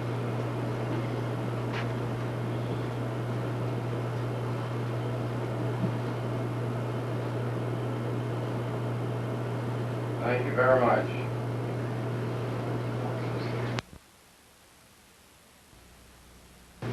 Some are not here who really put this thing on. Bill and Peg Saunders, they came up and laid the groundwork. They made my job easy. All I did was follow in their tracks. They are the people who really came through and did the work. They're not here. Tammy Briggs, who you saw a minute ago, she really did put herself out for this group. This is her job. But this group turned her on. And she went all the way and beyond to help this group. We couldn't have done it without her. Leonard, Lloyd, and the general would have a big input in here. Well, I took orders from all directions.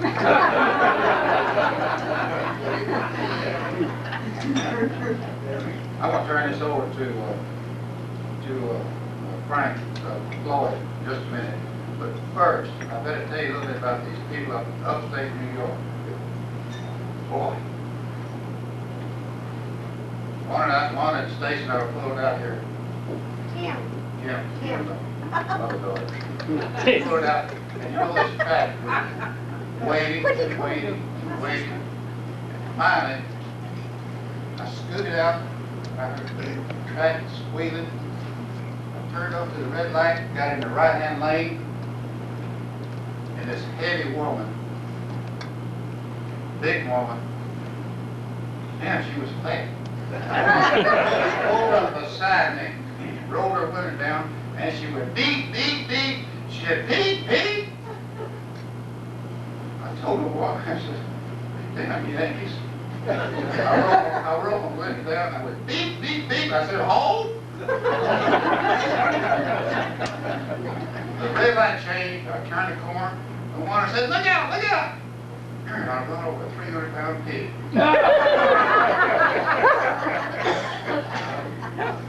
There goes the agenda. Being I've so-called volunteered for the next one, I have been told to raise your rank to king.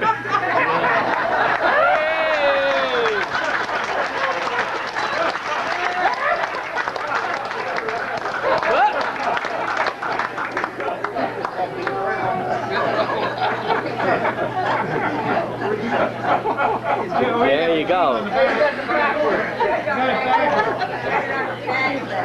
Before I go away, a lady asked me what address she should write to get her husband's decorations and awards he was entitled to. I asked her to see me tonight. I would give her the address. Is she here? You want her? Any of you other folks that don't have the awards and decorations? Too much noise. Shut up, man. Bob Yates here is the son of Major Bob Yates, who was our executive officer during the war. And I think it's terrific that we've got a son who takes on the responsibility to put one of our reunions on. Amen. My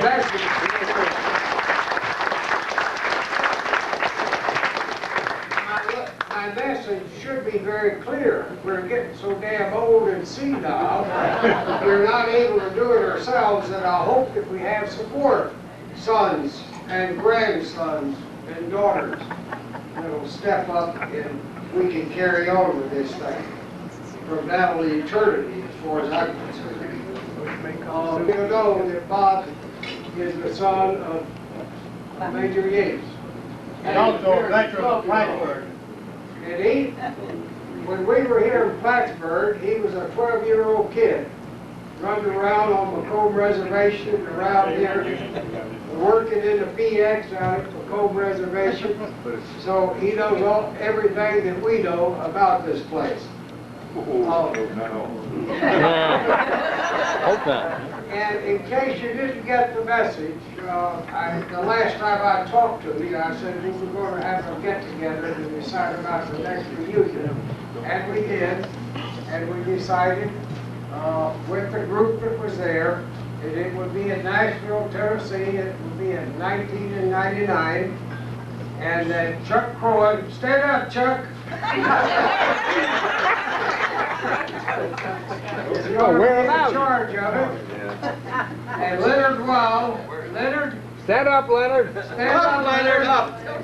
Come on, don't be sleeping. Hey, Captain, leave me alone.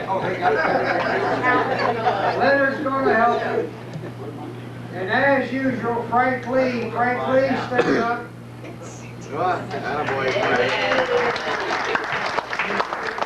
If any of you have a change of address or a change of a zip code or something, let Frank know, because he has the friend that runs the computer, that runs the list of the battalion, and he makes the mailing list to send everything out. So, Bob Yates, come up here. Go ahead.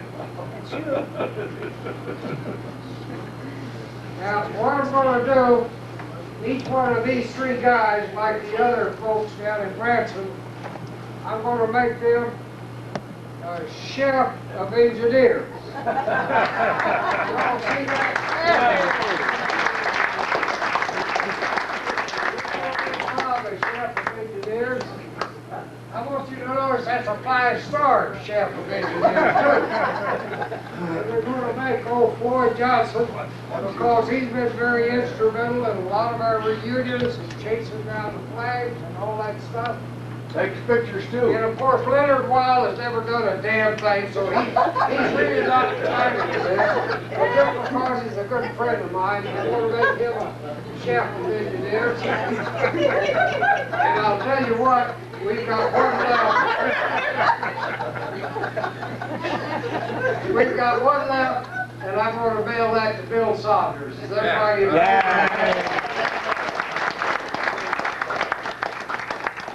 Any of you folks that know Bill, I'm sure he would appreciate a card. Marshal to me to see that. Best coming on, waiting to get on. I'll ask this guy to be free. Before I do, I want to tell you how I met him. The first time I met this guy, he came down to Marshall to me to see Dad, visit with him. And I walked in Dad's office, and he was in there, and Dad said, "Come here, son, I want you to meet General Frazier." I walked up and I said, "Hi, sir, how are you?" The first word he said to me was, "Get your hand out of your pocket."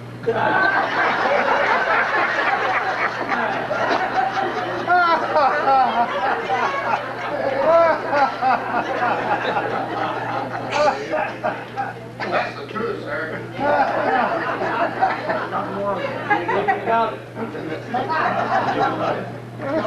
Thank you.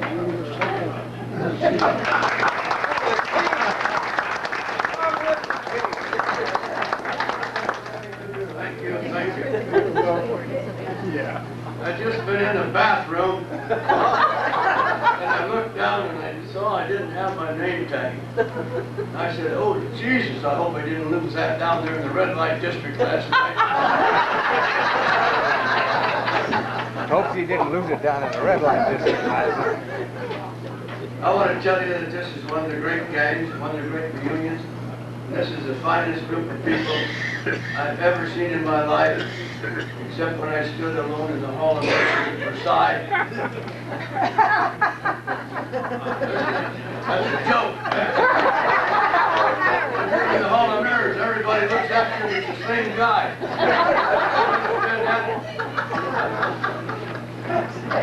Ann Pierce told me about a hell of a time they're having in West Virginia. The governor is worried.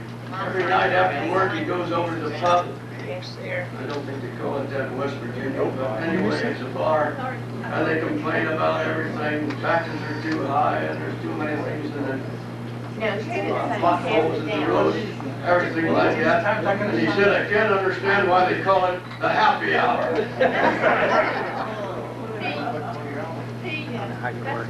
What was I supposed to say, Bob?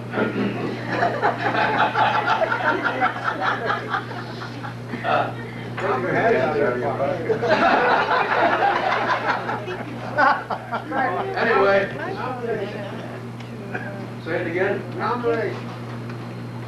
Oh, motion. Motion. All right, I will entertain a motion. Anybody want a motion? Okay. Of course, everybody knows we've got a democratic organization around here.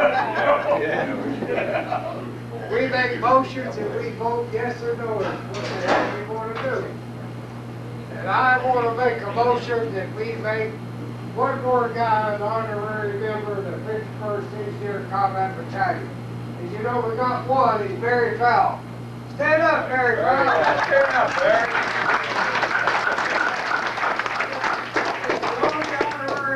We got. Well, my motion is that we make one more honorary member to the 51st. And that motion is to make Bob Yates an honorary member of the 51st. You'll make a check out too. Fred Arce. To me. Fred Arce. To me. Fred Arce. Say aye. A-R-C-E. Contrary, no. A-R-C-E. The ayes have it. A-R-T-E-C. Robert Y. Yates, honorary member of the 51st Engineer Combat Battalion.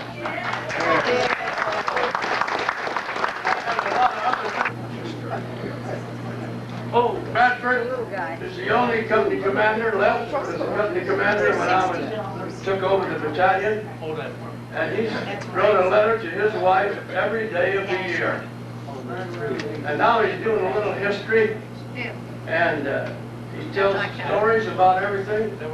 And the first letter he said, "We got a new guy here in command. And I don't know how he's going to make out. He's a smart-ass West Pointer. And the next letter said, well, he told me I got to straighten up the mess and then get the doctor pressing his jackets and everything like that. I think he thinks we're still in peacetime. About the next letter he said, well, I think maybe he's going to be okay. When the gun starts shooting, he said, Jesus, we got the greatest guy in the world. Albert, I want you to tell him about a book that you're working out, checking every detail. And I know you were the greatest nitpicker in the world. You didn't say anything that wasn't exactly right. So give him the word. We can take that several ways. What I've been trying, one-page introduction. Really amazing group. On December 13th, 1944, our overly nervous battalion commander had just been relieved of duty. Now that's a polite way of saying it. That's the 13th, folks. On the 14th, I said a bright, young, aggressive, regular Army officer has just assumed command. I didn't add our salvation. That's exactly what I meant. On December 15th, this is 13th, 14th, 15th, our dynamic, dedicated executive officer had just returned from a hospital stay in England, Major Gates. On December 16th, all hell broke loose. And we had him, and you had Major Gates. So what this book is all about, folks, is to talk about that dramatic change that came about during those few days. So what I've done is talk about campaign highlights. This includes the Bulge, this includes the counteroffensive, this includes the Margin, Wright, and also crossing the Dandy. And what I've done here is a little different from what you see at 51st again. I put an introduction to each one of these. I don't say a word. All of these are quotes, the introduction, as to the historical significance of what we did. And I might say, and I think most of you will appreciate it, most of you know that 291st won the war. Old man Perjury. So what I've done, I said, I'm going to read this to you folks. Following the failure of the German winter offensive, only the Rhine River stood between the Allies and the heart of Germany. On the 7th of March, the 27th Armored Infantry, not the 291st, found the Ludendorff Railroad Bridge still standing. The bridge was captured, not by the 291st. The soldiers of the 27th were the first invaders since the Napoleonic era to set foot on German soil, not the 291st. The Ludendorff was the first bridge used by American troops crossing the Rhine, not what the 291st built. And on and on. What I've tried to do is place this in perspective and include the 51st, first to cross the Rhine. Now, well, this is the first I'm going to introduce here. Jim Sikorsky as well. Melody, is that right? Melody. Great. Jim, are you going to be down? You going to be? Yes. You know, taking over Plattsburgh Barracks, more or less, and what it was used for. And when Tammy asked me to speak here, I also just tried to get together a few newspaper articles. So I went to the public library, and on microfilm, I looked at the dates when you were here, and I came up with a few samples. So it might bring back a few memories, just a few things, you know, advertisements, comics of the time, headlines, the radio shows. So take a look at these if you get a chance.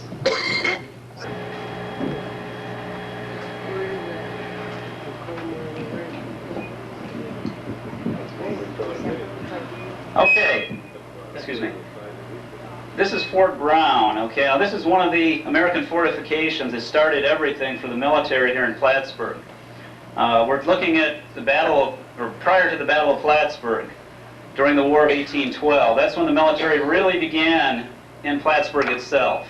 There were many military activities going on in the Champlain Valley during the French occupation of Canada, but we're not going to get into all that. As far as Plattsburgh itself goes, our military history really begins with the War of 1812. At that time, the British occupied Canada, and they were trying to capture Plattsburgh so they would have more ammunition to use at the peace talks. So as part of the same assault, when they attacked and burned the White House and attacked Fort McHenry. Now, of course, those places have all the publicity. Everybody has heard about those campaigns, and Plattsburgh's always forgotten about. Well, there's a move afoot now to try to get us on the history page, so to speak. So this is part of my efforts here to try to publicize the important part Plattsburgh played.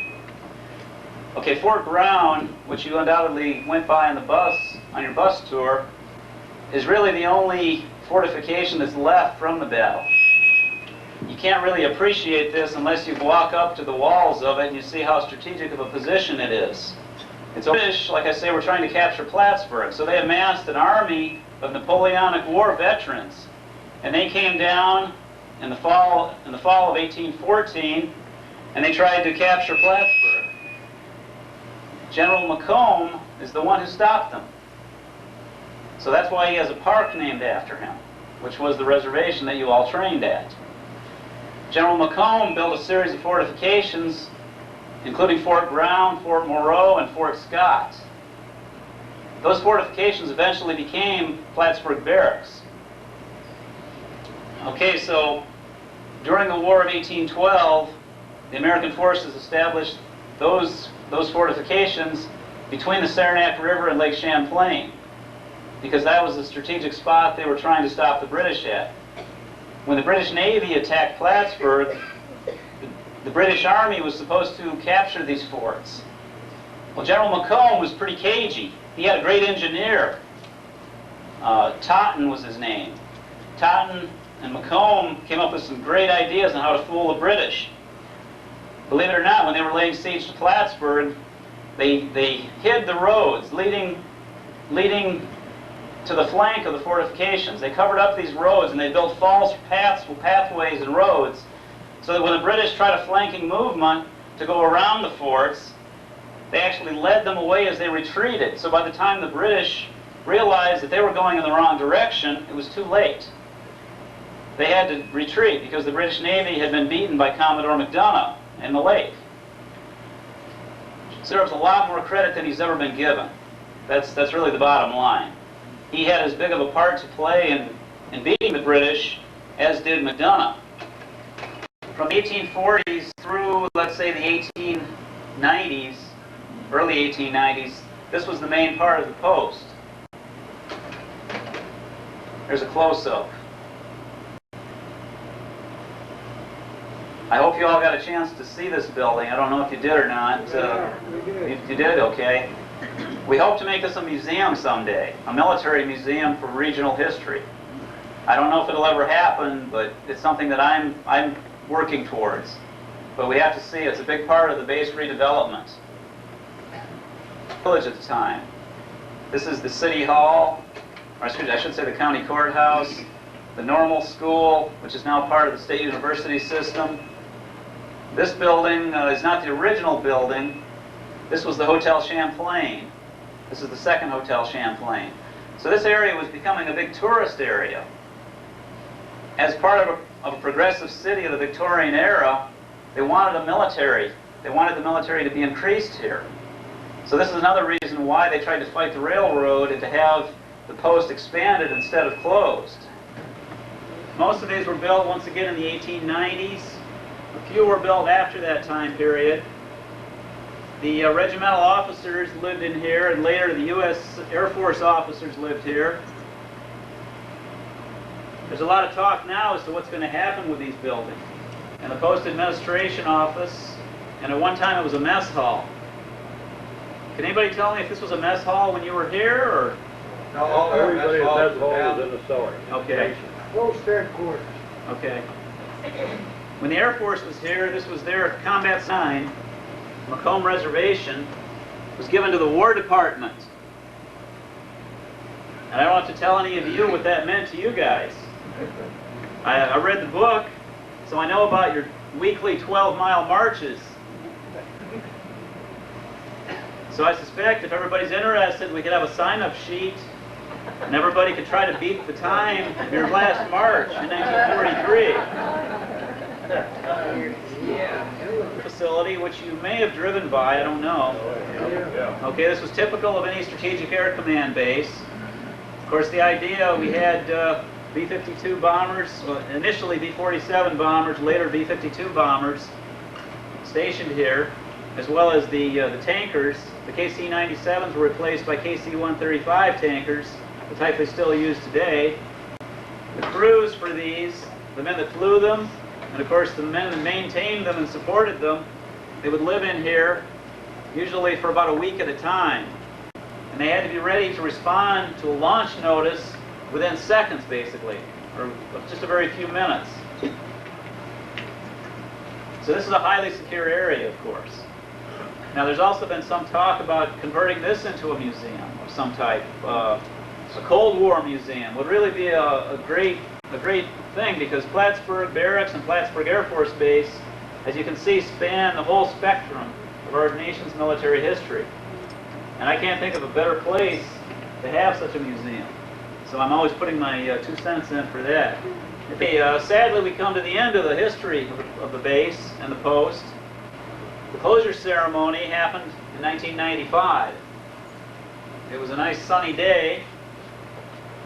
A lot of dignitaries were here. Many of the past Air Force commanders were here. I guess it's unfortunate, I don't really know of any Army commanders. I don't know if they attempted to contact any or not. I don't know. Maybe there were some here and I didn't know about it. But it was a sad day in Plattsburgh's history, in my opinion. You know, the community fought really hard to keep the post and the base. The BRAC Commission, which you probably all have heard about, the first one where Plattsburgh was threatened was the 1991 Commission. And at that time, they voted to keep Plattsburgh going. The last slide, of course, is the lowering of the flag for the final time as an active military installation. So that's the end, to this point, of the military history of Plattsburgh Barracks and Plattsburgh Air Force Base. Watch very closely. It looks like I'm carrying the paper, doesn't it? But I'm not. It's just an illusion. Just an illusion. Watch, I'll show you again. Didn't it look like I tore the paper? It did, but I didn't, because it was just an illusion. Just an illusion? Your eyes playing tricks on you. Just your imagination. Yes, you know, some of you may actually think that you can hear me tear the paper. Could you hear me tear the paper? No, you couldn't. Why? Because it was just an illusion. Some of you may actually think that you see separate pieces. Do you see separate pieces? No. Why? Because it's just an illusion. You see, ladies and gentlemen, it has to be an illusion, because if it weren't an illusion, it would be magic. And we all know there's no such thing as magic, or is there? Ladies and gentlemen, the torn newspaper illusion! Thank you. Thank you. Thank you, Professor. You and your lovely daughter.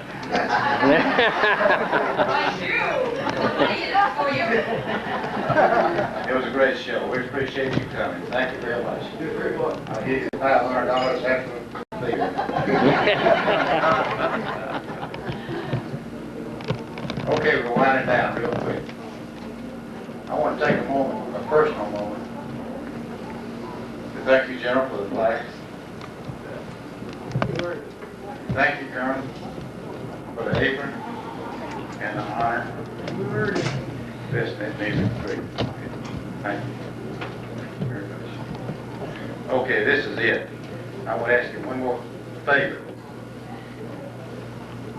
When you leave tomorrow and you wave bye to me, please use all 5 fingers. That's it. Good night. Good night.